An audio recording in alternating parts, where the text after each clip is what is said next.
नमस्कार मित्रांनो, स्वागत आहे तुमचं जॉब गुरु या आपल्या यूट्यूब चॅनलवर. मित्रांनो, वैद्यकीय शिक्षण विभाग आणि संशोधन मुंबई यांच्यामार्फत घटकाची पूर्ण महाराष्ट्रामधून मित्रांनो तांत्रिक आणि अतांत्रिक पदांची 5,000 पेक्षा जास्त पदांची जाहिरात येऊन गेलेली आहे. तर याच्या नेमणुका देखील चालू आहेत मित्रांनो. परंतु सध्या मित्रांनो जी जाहिरात आलेली आहे ती तुमच्यासाठी खूप महत्त्वाची आहे. तुम्ही खूप आतुरतेने या जाहिरातीची वाट पाहत होतात. ती म्हणजे मित्रांनो गट ड ची. गट ड ची मित्रांनो एका रुग्णालयाची सध्या जाहिरात आलेली आहे. ती म्हणजे शासकीय वैद्यकीय महाविद्यालय नागपूर. इतर मित्रांनो जी रुग्णालय आहेत किंवा इतर जे शासकीय वैद्यकीय महाविद्यालय आहेत त्यांची जाहिरात आली की नक्की तुमच्यापर्यंत शेअर केली जाईल. तुमचा जिल्हा कमेंटमध्ये सांगा. त्या जिल्ह्याची माहिती आली असल्यास तुमच्यापर्यंत नक्की कळवली जाईल. तर मित्रांनो ही गट ड ची परमनंट पदांची जाहिरात आलेली आहे नागपूर शासकीय वैद्यकीय महाविद्यालयामधून. तर मित्रांनो 680 जागा आहेत. याच्यामध्ये सर्वात जास्त जागा कुठल्या रुग्णालयामध्ये, कुठल्या वैद्यकीय महाविद्यालयामध्ये नागपूर या ठिकाणी आहेत. तुम्हाला तिथं अर्ज करता येईल का, त्याचबरोबर याचा पगार किती असणार आहे, त्यानंतर तुम्हाला कामं काय काय असतात मित्रांनो, आणि याचं पोस्टिंग कुठं होतं त्याची माहिती आपण पाहणार आहोत. सर्वात अगोदर बघूयात मित्रांनो या पदांसाठी तुम्हाला जॉब लोकेशन काय असणार आहे आणि सर्वात जास्त जागा कुठं आहेत जेणेकरून तुम्हाला अर्ज करायला सोपं जाईल. तर बघा मित्रांनो सर्वात जास्त जागा जर पाहिल्या या सर्व पदांमध्ये तर 344 जागा ह्या शासकीय वैद्यकीय महाविद्यालय व रुग्णालय नागपूर या ठिकाणी आहेत मित्रांनो. तर फॉर्म भरताना तुम्हाला मित्रांनो हे 2 नंबरचं जे महाविद्यालय आहे शासकीय वैद्यकीय महाविद्यालय व रुग्णालय नागपूर, नागपूर सिटीमधलं मित्रांनो मेन त्या ठिकाणी 344 सर्वात जास्त जागा आहेत. आणि मित्रांनो ही सर्व जी पदं भरली जात आहेत याच्यासाठी तुम्ही तुमचं 10वी पास झालेलं असेल तर तुम्हाला अप्लाय करता येईल. 10वी नंतर कुठलंही शिक्षण झालेलं असू द्या, फक्त 10वी उत्तीर्ण तुम्हाला त्याच्यावरती अर्ज करता येतोय. मग खुल्या प्रवर्गासाठी 1,000 रुपये मात्र इथं फी आहे आणि राखीव प्रवर्गासाठी 900 रुपये फीज आहे. आणि IBPS ही कंपनी मित्रांनो तुमची एक्झाम घेणार आहे. ठीक आहे. तर याच्यामध्ये वयोमर्यादा देखील 18 ते 40 वर्ष खुल्या प्रवर्गासाठी आहे आणि 18 ते 45 वर्ष राखीव प्रवर्गासाठी वयोमर्यादा ठेवण्यात आलेली आहे. तर बघा सर्वात जास्त जागा शासकीय वैद्यकीय महाविद्यालय व रुग्णालय नागपूर या ठिकाणी आहेत. त्यानंतर 2 नंबरला मित्रांनो सर्वात जास्त जागा इंदिरा गांधी शासकीय वैद्यकीय महाविद्यालय व रुग्णालय नागपूर त्या ठिकाणी 135 जास्त जागा आहेत 2 नंबरला. त्यानंतर 3 नंबरला जर पाहिलं मित्रांनो इंदिरा गांधी शासकीय वैद्यकीय महाविद्यालय नागपूर या ठिकाणी मित्रांनो 57 जागा आहेत. तर हे वैद्यकीय महाविद्यालय आणि मित्रांनो या ठिकाणी हे कोणचं आहे वैद्यकीय महाविद्यालय व रुग्णालय अशी 2 वेगवेगळे आहेत मित्रांनो. तर त्या ठिकाणी जागा आहेत. 3 नंबरला 4 नंबरला सर्वात जास्त जागा जर पाहिल्या शासकीय वैद्यकीय महाविद्यालय फक्त वैद्यकीय महाविद्यालय नागपूर या ठिकाणी मित्रांनो 66 जागा फक्त वैद्यकीय महाविद्यालय जे आहे त्या ठिकाणी आहेत. त्यानंतर शासकीय दंत महाविद्यालय व रुग्णालय जे आहे नागपूर या ठिकाणी फक्त 22 जागा आहेत. जे दंत महाविद्यालय आहे म्हणजे दातांचा दवाखाना आपण असं म्हणतो, दंत महाविद्यालय जे आहे खूप मोठं महाविद्यालय आहे आणि रुग्णालय देखील आहे त्या ठिकाणी 22 जागा आहेत. शासकीय आयुर्वेद फक्त आयुर्वेद महाविद्यालयामध्ये मित्रांनो 3 जागा आहेत आणि आयुर्वेद रुग्णालय जे आहे त्या ठिकाणी 23 जागा आहेत. त्यानंतर ग्रामीण आरोग्य प्रशिक्षण केंद्र सावनेर जिल्हा नागपूर या ठिकाणी मित्रांनो 11 जागा आहेत. आता हे आरोग्य प्रशिक्षण केंद्र आहे मित्रांनो, इथं रुग्णालय वगैरे नाही आहे त्यामुळे इथं देखील तुम्ही अप्लाय करू शकता. 11 जागा आहेत. त्यानंतर शासकीय वैद्यकीय महाविद्यालय व अतिविशेष उपचार रुग्णालय नागपूर या ठिकाणी मित्रांनो अजून एक अतिविशेष उपचार रुग्णालय आहे तिथं 19 जागा आहेत. तर ह्या सर्व जागा मिळून मित्रांनो 680 जागा होतात. सर्वात जास्त जागा ज्या आहेत मेन नागपूरमधलं जे वैद्यकीय महाविद्यालय आणि रुग्णालय आहे तिथं मित्रांनो जागा आहे 344. तर मित्रांनो तुमचं आता पोस्टिंग कुठं असणार आहे. ऑब्वियसली मित्रांनो ज्या ज्या या ठिकाणी जागा दिलेली आहे जसं की मित्रांनो आता हे पहा शासकीय वैद्यकीय महाविद्यालय व रुग्णालय नागपूर या ठिकाणी 344 जागा आहेत. तर त्याच महाविद्यालयामध्ये आणि रुग्णालयामध्ये तुमचं पोस्टिंग असेल मित्रांनो. मग आता मित्रांनो या ठिकाणी पोस्टिंग जी आहे ज्या ठिकाणी तुम्ही सिलेक्ट कराल जवळपास या ठिकाणी 9 महाविद्यालय आणि रुग्णालय आहेत मित्रांनो. तुम्ही फॉर्म भरताना जे सिलेक्ट कराल तिथं नागपूरमध्येच तुमचं पोस्टिंग असणार आहे. आणि याला कोण कोण अप्लाय करू शकतं तर महाराष्ट्रामधून मित्रांनो तुम्ही पूर्ण महाराष्ट्रामधून अप्लाय करू शकता. फक्त महाराष्ट्रामधील तुमच्याकडे मित्रांनो कास्ट सर्टिफिकेटमधून तुम्हाला फॉर्म भरायचं तर महाराष्ट्रामधील कास्ट सर्टिफिकेट पाहिजे. नॉन क्रिमिनल तुमचं 31 मार्च 2024 पर्यंत मित्रांनो या ठिकाणी वैध पाहिजे, हेही लक्षात राहू द्या. 31 मार्च 2024 पर्यंत वैध असलेलं नॉन क्रिमिनल चालणार आहे. त्याच्यानंतर मित्रांनो तुमच्याकडे इतर सर्व डॉक्युमेंट जे आहेत ते महाराष्ट्रामधले असणं गरजेचं आहे. मराठी भाषा तुम्हाला येणं गरजेचं आहे. तर तुम्ही महाराष्ट्रामधून कुठूनही अप्लाय करू शकता. इतर आता मित्रांनो अजून जाहिराती प्रसिद्ध झालेल्या नाहीत. इतर जाहिराती आले तुमच्या जिल्ह्याच्या की तुमच्यापर्यंत सांगितलं जाईल. 30 तारखेपर्यंत मित्रांनो जर येणार असतील तर 30 तारखेपर्यंत नक्की प्रसिद्ध होतील. कारण की 30 तारखेपासून या पदांसाठी ऑनलाईन अर्ज चालू होत आहेत ते 20 जानेवारी 2024 पर्यंत. तर बघा आता मित्रांनो पोस्टिंग सांगितलं तुम्हाला आणि कुठं किती जास्त जागा आहेत तेही तुम्हाला सांगितलं. त्याच्यानंतर महत्त्वाचं म्हणजे या पदांसाठी मित्रांनो पगार किती असतो आणि याचं प्रमोशन होतं का. तर बघा, आरोग्य विभागाप्रमाणे मित्रांनो ही सर्व पदं आहेत. गट ड ची जी आरोग्य विभागाची जाहिरात आली होती त्याप्रमाणे सर्व पदं आहेत. तर तुम्ही म्हणाल की मग आरोग्य विभागामध्ये ही पदं का नाहीत टाकली? तर मित्रांनो ही पदं वेगळी आहेत. वैद्यकीय शिक्षण विभाग हा विभाग मित्रांनो वेगळा आहे आणि सार्वजनिक आरोग्य विभाग हा वेगळा आहे. कारण की जी वैद्यकीय महाविद्यालये आहेत आणि शासकीय रुग्णालय जी आहेत मित्रांनो ती वेगळी असतात आणि जी प्राथमिक आरोग्य केंद्र आहेत, जिल्हा रुग्णालय आहेत मित्रांनो, जिल्हा रुग्णालय ही सार्वजनिक आरोग्य विभागामध्ये तिथं तुमचं पोस्टिंग असतं आणि प्राथमिक आरोग्य केंद्र आहेत ती जिल्हा परिषदची आरोग्य विभाग आहे त्यांचे तिथं पोस्टिंग असतं आणि शासकीय वैद्यकीय महाविद्यालयामध्ये मित्रांनो ही प्रत्येक मेडिकल कॉलेजची वेगवेगळे पदभरती निघते.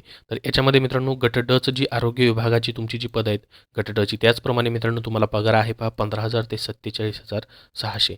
15,000 हा तुमचा बेसिक पेमेंट आहे मित्रांनो. याच्यामध्ये तुम्हाला महागाई भत्ते वगैरे सर्व भत्ते भेटतात तुम्हाला. तर भत्ते वगैरे पकडून मित्रांनो तुमचा पहिल्या महिन्याचाच इन हँड सॅलरी या ठिकाणी एक 26,000 पर्यंत जातो मित्रांनो पहिल्या महिन्याचाच. तर 47,600 पर्यंत तुमचा बेसिक पेमेंट वाढणार आहे आणि याच्यामध्ये प्रत्येक महिन्याला तुम्हाला भत्ते असतात. तर ग्रुप डी ची पेमेंट या ठिकाणी मित्रांनो चांगली आहे. ठीक आहे, बाकी पदांपेक्षा. तर याच्यामध्ये मित्रांनो तुमचं प्रमोशन देखील होत राहतात. इंटरनल प्रमोशन असतात मित्रांनो, ज्याच्या एक्झाम वगैरे निघतात डिपार्टमेंट अंतर्गत किंवा मित्रांनो तुमचं जी सर्व्हिस आहे त्या सर्व्हिसच्या बेसिसवरती देखील एक 5 वर्षी सर्व्हिस झाली की तुम्हाला मित्रांनो एक सिनियरिटी भेटते आणि पेमेंट देखील तुमचा खूप चांगला वाढलेला असतो.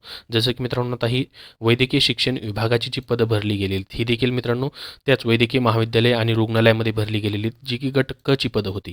तर तुमचं गट क वरनं ड वरनं मित्रांनो या ठिकाणी गट क वरती तुमचं प्रमोशन देखील केलं जातं. जसं की प्रयोगशाळा तंत्रज्ञ हे पद आहे याच्यावरतीही काही विद्यार्थ्यांचं प्रमोशन होऊ शकतं. तसं तुमचं एज्युकेशन असेल आणि तुमचं मित्रांनो गट ड मध्ये तुम्ही ऑलरेडी काम केलेलं असेल त्या डिपार्टमेंटमध्ये प्रयोगशाळा सहाय्यक म्हणून प्रयोगशाळा अटेंडंट म्हणून तुम्ही त्या ठिकाणी लागलेला असाल. कारण की गट ड मध्ये तशा जागाही निघालेल्या आहेत पहा. आणि बाकी जसं की दूरध्वनी चालक असेल, ड्रायव्हर असेल, अशी भरपूर सारी या ठिकाणी मित्रांनो काय आहेत ही अंधारखोली सहाय्यक असेल, अंधारखोली परिचरची देखील जागा आहे पहा सध्या. तर याच्यामध्ये वरती देखील तुमचं प्रमोशन जे आहे गट क मध्ये मित्रांनो होऊ शकतं. गट क मध्ये वेगळी देखील पदं असतात जी फक्त प्रमोशनसाठी ठेवलेली असतात. तर गट क मधली मित्रांनो ही सरळ सेवेचीच पदं नाही, तर दुसरी प्रमोशनची देखील पदं असतात. त्याच्यावरती देखील तुमचं गट क मध्ये प्रमोशन होतं. तर मित्रांनो प्रमोशन तुमचं कुठं गट क मध्ये होतं. ऑब्व्हियसली तुमचा पगार मग जास्त प्रमाणामध्ये वाढलेला असेल. तर मित्रांनो तुम्हाला जागा सांगितल्या, पगार सांगितला आणि प्रमोशनबद्दल सांगितलेलं आहे या पदांसाठी. आता मित्रांनो याची कामं काय काय असतील पहा. जसं की मित्रांनो आता प्रयोगशाळा परिचर, जसं मी तुम्हाला सांगितलं प्रयोगशाळा तंत्रज्ञ हे ते प्रयोगशाळेमध्येच कामाला असतात, तसं परिचर म्हणून तुम्ही कामाला असाल तर तुम्हाला त्यांच्या सर्व मित्रांनो जी पण ती कामं सांगतील तेथील डॉक्टर्स असतील किंवा मित्रांनो या ठिकाणी जे पण तिथले तंत्रज्ञ असतील त्यांची सर्व कामं तुम्हाला करायची आहेत. परिचर एक अटेंडंट शिपाईप्रमाणे पोस्ट असणार आहे. सर्वच पदं जी आहेत मित्रांनो या ठिकाणी शिपाईप्रमाणे असतील. MTS म्हणजे मल्टीटास्किंग स्टाफप्रमाणे या ठिकाणी तुमची कामं असणार आहेत. आता वैद्यकीय महाविद्यालयामधलं हे पद आहे मित्रांनो. वैद्यकीय महाविद्यालयामध्ये मित्रांनो देखील काय असतात प्रयोगशाळा असतात तेथील विद्यार्थ्यांसाठी. त्यानंतर चपराशी तेथील मित्रांनो जी पण कामं असेल तेथील जे अधिकारी असतील, डीन असतील महाविद्यालयाचे त्यांच्या अंडर तुम्हाला काम करावे लागणार आहे. प्रयोगशाळा सेवक तेथील प्रयोगशाळा जे विद्यार्थ्यांसाठी असतात महाविद्यालयामध्ये तिथे तुम्हाला काम असेल. कक्ष परिचर महाविद्यालयामध्ये विविध कक्ष देखील असतात. त्यानंतर अंधारखोली परिचर, माळी महाविद्यालयामधील जे माळीचं काम आहे ते तुम्हाला करावं लागणार आहे. तर वेगवेगळ्या ठिकाणी मित्रांनो वेगवेगळी पदं भरली जात आहेत. त्याच्यानंतर पहा शासकीय वैद्यकीय महाविद्यालय व रुग्णालय नागपूर या ठिकाणी देखील मित्रांनो हिवताप प्रतिबंधक हे पद आहे. तर ते जे डिपार्टमेंट आहे तिथं तुम्हाला काम करायचं आहे. सहाय्यक वाढापी रुग्णालयामध्ये मित्रांनो जे रुग्णांसाठी जेवण वगैरे बनवलं जातं ते वाढण्याचं काम देखील तुम्हाला करावे लागेल. आता याच्यापैकी मित्रांनो तुम्हाला कुठलं पद भेटेल? भरपूर सारी पदं आहेत. जवळपास 26 संवर्गाची पदं कुठे आहेत? शासकीय वैद्यकीय महाविद्यालय व रुग्णालयामध्ये. तर याच्यापैकी कुठलं पद भेटेल त्यांनी आता या जाहिरातीमध्ये तर सांगितलेलं नाही. परंतु आरोग्य विभाग गट ड चं मित्रांनो त्यांनी कसं सांगितलेलं होतं की ज्यावेळेस तुमचं कट ऑफ लागेल आणि तुमचे मार्क्स जे परीक्षेमध्ये पडलेले आहेत आणि तुमचं शिक्षण काय झाले त्यानुसार तुम्हाला या ठिकाणी पद निवडण्यासाठी प्रेफरन्स चॉईस देखील दिला जाऊ शकतो की तुम्हाला तुमच्या शिक्षणाप्रमाणे किंवा गुणाप्रमाणे देखील पद दिलं जाऊ शकतं. तसंच मित्रांनो यांचंही असेल कारण की जाहिरातीमध्ये तर त्यांनी सांगितलेलं नाही की कुठलं पद असणार आहे म्हणून. फक्त याच्यामध्ये ही जी मित्रांनो या ठिकाणी शासकीय वैद्यकीय महाविद्यालय रुग्णालय आहेत इथं मित्रांनो एवढी पद आहेत. आता 26 पद आहेत मित्रांनो याच्यामध्ये. तर यापैकी जर ऑनलाईन फॉर्ममध्ये ऑप्शन आला पद सिलेक्ट करण्याचा तर मग तुम्ही सिलेक्ट करू शकता. जर नाही ऑप्शन आला तर यापैकी कुठलेही पद तुम्हाला मग दिलं जाऊ शकतं मित्रांनो, तुमच्या गुणानुसार, कट ऑफनुसार आणि शैक्षणिक पात्रतेनुसार. तर ऑनलाईन फॉर्ममध्ये मित्रांनो मी तुम्हाला 30 तारखेला सांगणार आहे ऑनलाईन फॉर्म कसा भरायचा. त्याच्यामध्ये या ठिकाणी पद सिलेक्ट करायचा ऑप्शन येतो की नाही, किंवा मित्रांनो जे शासकीय वैद्यकीय महाविद्यालय आहे ते कसं सिलेक्ट करायचं तेही तुम्हाला सांगणार आहे. तर याच्यामध्ये मित्रांनो तुम्हाला तुमच्या कॅटेगरीनुसार जागा देखील आहेत प्रत्येक शासकीय वैद्यकीय महाविद्यालयामध्ये. आता इथं 344 जागा आहेत, तर तुमच्या कॅटेगरीला देखील जागा आहेत. त्या कॅटेगरीमध्ये तुमचे या ठिकाणी किती जागा आहेत त्या कॅटेगरीला, त्यानुसार तुम्हाला ॲप्लिकेशन करायचे आहेत. त्याचबरोबर एक्झाम सेंटर कुठं असणार आहे तेही तुम्हाला मित्रांनो या ठिकाणी 30 तारखेला समजणार आहे. पूर्ण महाराष्ट्रामध्ये असतील की फक्त नागपूरला असतील तेही सांगणार आहे. त्यानंतर बघा मित्रांनो, वाढापी हे पूर्ण मित्रांनो सहाय्यक वाढापी म्हणजे वाढापी जे आहेत, किंवा मित्रांनो या ठिकाणी आपण जेवण वाढण्यासाठी तिथं जे पण मित्रांनो वॉर्ड असतात त्या वॉर्डमध्ये मित्रांनो ते काम असतं. कारण की पूर्णपणे मित्रांनो तिथे ॲडमिट केलेले जे पेशंट असतील त्यांना जेवण वगैरे पूर्ण त्याच ठिकाणी महाविद्यालयामध्ये रुग्णालयामध्ये जे आहे ते बनवलं जातं. त्यानंतर चतुर्थ श्रेणी कर्मचारी, हे जे कर्मचारी असतात मित्रांनो यांच्यासाठी कुठलेही काम जे आहे ते सांगितलेलं करावं लागतं. त्यानंतर सहाय्यक स्वयंपाकी, पहा तिथं जे मित्रांनो स्वयंपाक केला जातो त्या स्वयंपाकी घरामध्ये सहाय्यक स्वयंपाकी देखील असतात. प्रत्येक रुग्णालयामध्ये मित्रांनो किचन या ठिकाणी असतं, पूर्ण पेशंटसाठी स्वयंपाक बनवला जातो. त्यानंतर अंधार खोली परिचर यांचं काम काय असणार आहे मित्रांनो, जर तुमचं या पदावरती सिलेक्शन झालं तर एक्सरे रूम वगैरे जे असतात मित्रांनो तिथं तुम्हाला काम असणार आहे. धोबी, पहा धोबीचं देखील पद असणार आहे मित्रांनो. सर्व पदं ही 10वी पासवरती. तर कपडे धुण्यासाठी मित्रांनो या ठिकाणी काम असणार आहे. औषधालय परिचर, जे मित्रांनो या ठिकाणी फार्मसी डिपार्टमेंट असतात, मोठे मोठे तिथं स्टोअर असतात, त्या ठिकाणी तुम्हाला काम करायचं आहे. जे पण ते काम सांगतील ते. त्यानंतर हमालचं देखील काम आहे, सामान्य आणण्यासाठी मित्रांनो. मजूरची देखील काम आहेत. त्यानंतर कक्षसेवक, हॉट बॉयचं देखील या ठिकाणी काम असणार आहे तुम्हाला. त्यानंतर रुग्णपट वाहक, जे स्ट्रेचर असतील मित्रांनो ते घेऊन जायचं काम या ठिकाणी तुम्हाला करावं लागणार आहे. किंवा जे खुर्च्या असतात मित्रांनो, खुर्च्यावर पेशंट बसून ने-आण करणं लिफ्टमधून, तेही तुम्हाला काम असू शकतं. त्यानंतर टेबल अटेंडंट, म्हणजे या ठिकाणी मित्रांनो डॉक्टरांसोबत जे कामं असतील, डॉक्टर जे कामं सांगतील टेबलवरची, ती टेबलवर काय पण जे जे पण पेशंट येतील त्यांचं मित्रांनो रजिस्ट्रेशन करणं असेल किंवा इतर जी कामं असतील ती करावी लागतात. टी बॉयचं देखील काम आहे, चहा वगैरे देण्यासाठी मित्रांनो. त्यानंतर मेल सर्वंट, शयकिरण परिचर, प्रयोगशाळा सेवक, ही सर्व मित्रांनो ई टू झेड पदं जी आहेत ती सर्व या ठिकाणी 26 संवर्गाची पदं आहेत. सर्वत्र सारखीच पदं आहेत मित्रांनो. या ठिकाणी एखाद्या ठिकाणी कमी जास्त केलेलं आहे. शिपाईची देखील पोस्ट आहे. महाविद्यालयामध्ये जास्त करून शिपाईच्या पोस्ट आहेत मित्रांनो, आणि चौकीदारच्या पोस्ट या ठिकाणी भरल्या जात आहेत.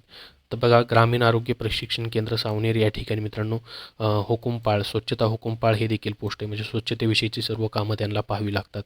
पहारेकरीची देखील पोस्ट आहेत मित्रांनो, आयुर्वेदिक रुग्णालयामध्ये असेल.